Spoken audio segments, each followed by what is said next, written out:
suis dans une de ces galères, et ça ne fait qu'une semaine. J'aurais dû deviner quand on m'a proposé ce poste. À la base, je voulais juste postuler dans une pâtisserie. Pas très grande ou fréquentée, mais de quoi commencer mon parcours vers le sommet. Et on m'a donné ce job d'aide à la personne, où il fallait que je cuisine une pâtisserie par jour pour la vieille dame que je devais aider. Au départ, j'étais un peu embêté. Puis je me suis dit que si j'avais un avis positif venant d'une personne autre que ma famille ou mes amis, je pensais que je serais satisfait de mon travail et que mon chemin vers mon futur métier de fintoc était tout tracé. Je pensais. Lundi, mousse aux framboises. Je voulais commencer par un truc qui soit facilement mangeable par celle dont je devais m'occuper. Quand je suis rentré, j'étais étonné de constater que la maison était plutôt bien rangée pour appartenir à une personne âgée. Cette dernière était dans la cuisine justement, et elle était en fauteuil roulant.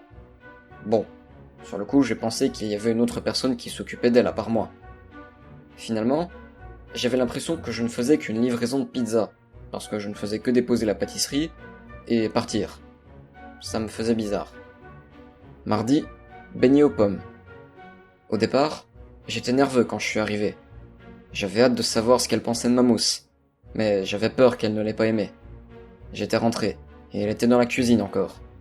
Elle ne semblait pas avoir bougé par rapport à hier en fait. Avant que je ne parte, elle m'avait dit qu'elle avait remarqué que je faisais des pâtisseries qui soient facilement mangeables par elle, et elle m'avait indiqué que ce n'était pas la peine. J'avais trouvé sa voix si faible que je me demande comment elle arrive encore à manger sans aide.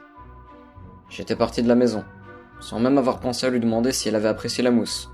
Donc, je songeais à lui demander le lendemain. Mercredi, fraisier. Ce jour-là, la préparation a duré une bonne partie de la journée, et j'avais pris un temps pour faire des préparations pour la pâtisserie du lendemain. Et ce jour-là, c'était certain, j'allais lui demander. Mais quand je l'ai fait, elle m'avait certes dit que c'était délicieux et qu'elle était satisfaite, mais elle semblait absente. C'était un peu vexant, mais je n'ai rien fait sur le moment. Et puis, j'étais fatigué. Jeudi, religieuse à la crème. C'était le début, ce jour-là.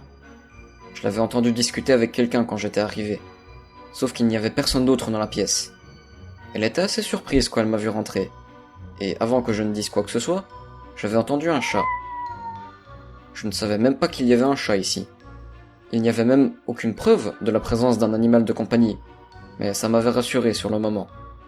J'étais cependant encore plus rassuré quand je suis parti de la maison. Vendredi, tarte tropézienne. J'étais arrivé assez nauséeux et fatigué. J'avais pris tellement de soin à mes créations, tout ça pour une femme qui n'en avait apparemment rien à faire. Ça me dépitait et me fatiguait tout en même temps. Et ce n'était pas mieux, lorsque la vieille dame m'a reproché qu'il n'y avait aucun fruit dans la précédente pâtisserie, et encore moins dans celle que je venais d'apporter. Elle m'a dit qu'elle préférait les pâtisseries aux fruits. À la troisième personne. Et j'entendais ce chat. Encore. Samedi, baba au rhum. Techniquement, il y avait de raisins secs dans cette pâtisserie, donc j'étais bon. Mais j'étais encore plus épuisé que la veille. Mais je continuais, parce que c'était l'avant-dernier jour. Mais quand j'étais arrivé, et que j'ai déposé le baba devant la vieille dame, elle s'était figée. Elle m'avait demandé si c'était bien ce qu'elle voyait, ce que je confirmais en m'attendant à ce qu'elle me crie dessus vu son expression. Mais elle dit un simple merci en baissant la tête. Et j'étais parti, tandis que j'entendais le chat siffler. Dimanche. Je voulais marquer le coup avec une pâtisserie que j'ai inventée, avec un nom assez ironique maintenant. Liberté. C'était un gâteau en forme de dôme en pâte d'amande, qui recouvre un gâteau biscuit et de la crème à la mangue et au citron vert. J'en étais fier dans ma création. Mais quand je suis arrivé, je l'ai laissé tomber dans l'horreur. Le chat. Enfin, je crois que c'était un chat. Ça dévorait la vieille dame. Dans l'effroi, je me suis enfui et j'ai appelé la police. Mais dès que j'ai prononcé le nom de la dame, ils ont raccroché. Dans la panique, j'ai appelé l'agence qui m'a donné ce job et je leur ai dit ce que j'ai vu. Ils m'ont demandé si j'avais servi une pâtisserie avec de l'alcool. J'ai répondu par l'affirmative et ils se sont excusés. Ils m'ont dit qu'ils savaient que cette vieille dame ne voulait plus tenir et qu'il fallait un remplaçant pour s'occuper de petite Lulu et qu'elle va s'occuper de la maison en échange de pâtisserie, à condition qu'elle ne soit qu'aux fruits. Ils m'ont raccroché au nez avec précipitation avant que je ne puisse demander quoi que ce soit. C'est à ce moment-là que j'ai entendu cette phrase, dite avec une voix cristalline et inhumaine. Ta liberté était délicieuse.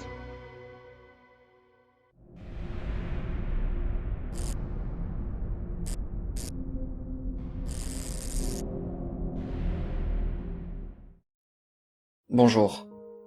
Je sais pas par où commencer. J'aimerais me présenter, mais j'ai peur que vous partiez dès que vous reconnaîtrez mon nom.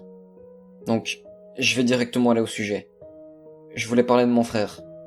Il s'appelait Miles. Il avait 9 ans.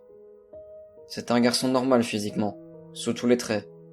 Une jolie frimousse, des yeux bleus, des cheveux blonds, un vrai petit ange. Mais par chez moi, il est connu pour quelque chose d'assez curieux. Voyez-vous, dans mon village, on l'appelait le roi du silence. Pour cause, il ne faisait presque aucun bruit. C'était presque une manie depuis son plus jeune âge. Mais en fait non. Depuis bébé même. Il ne hurlait jamais. Quand il avait faim ou autre chose, il gémissait silencieusement. Du coup, ma mère devait prendre soin d'être à côté de lui pour l'entendre. En grandissant, Miles avait appris de nouvelles choses, où il pouvait appliquer son mode de vie. Quand il prenait un objet, il prenait soin de le poser tout doucement, une fois qu'il n'en avait plus besoin. À table, il savait déjà manger la bouche fermée, et buvait sa soupe dans un silence complet. J'avais du mal à comprendre comment il fonctionnait, et comment il arrivait à faire ça. Mais ce n'est pas fini. Il ne faisait pas de bruit de pas. Aucun. Il marchait tranquillement dans la maison, comme si c'était un fantôme. Mes parents l'avaient emmené chez le médecin pour des analyses, mais ils n'avaient rien trouvé d'inhabituel chez lui. Même son poids était celui d'un enfant normal. Des fois, j'avais l'impression qu'il le faisait exprès. Il ne voulait pas jouer avec quelque chose qui faisait du bruit, comme le piano jouet que j'avais eu étant bébé et que je voulais lui donner. Quand il neigeait, il ne voulait pas sortir, pour ne pas marcher dans la neige. Et quand il pleuvait, il ne sautait pas dans les flaques, comme tout enfant de son âge. Pour me marrer, je disais à mes amis qu'il y avait un fantôme dans le vieux puits de mon jardin, et qu'il avait maudit Miles à sa naissance. À vrai dire, même ce dernier y a cru. Le plus compliqué pour lui, c'était le fait qu'il ne parlait pas. Évidemment, le roi du silence ne parlait pas. Encore à la maison, c'était rien.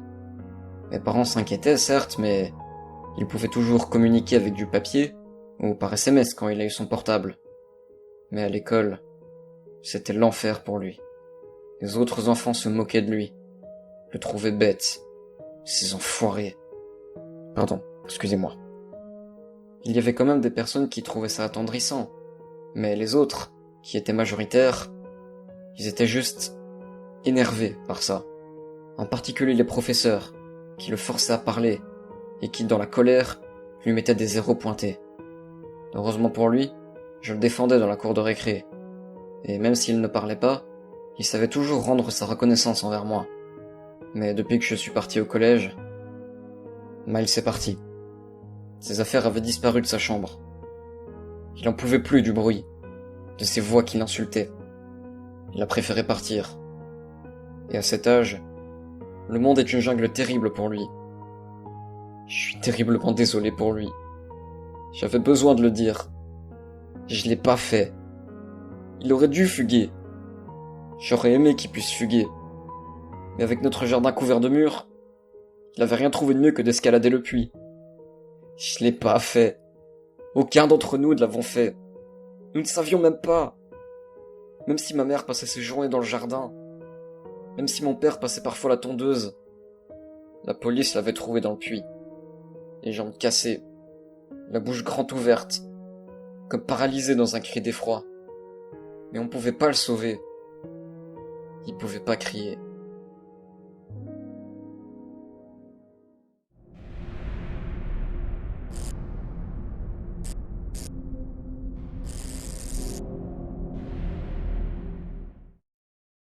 J'en suis sûr et certain. Mes paquets de mouchoirs disparaissent. Oui, ça sonne comme une blague à première vue. Mais je suis totalement sérieux. Depuis que j'ai loué cet appart pour favoriser ma recherche d'emploi, à chaque fois que je mets un paquet de mouchoirs sur mon lit, il disparaît dès que j'ai le dos tourné. Au départ, je pensais que j'avais juste imaginé le fait que j'en avais ramené. et en regardant le nombre qu'il restait dans ma réserve, je pouvais clairement voir que le nombre diminuait. Ça pouvait pas être dû à un proche, car je vis seul à présent. Pas de coloc, plus de compagne.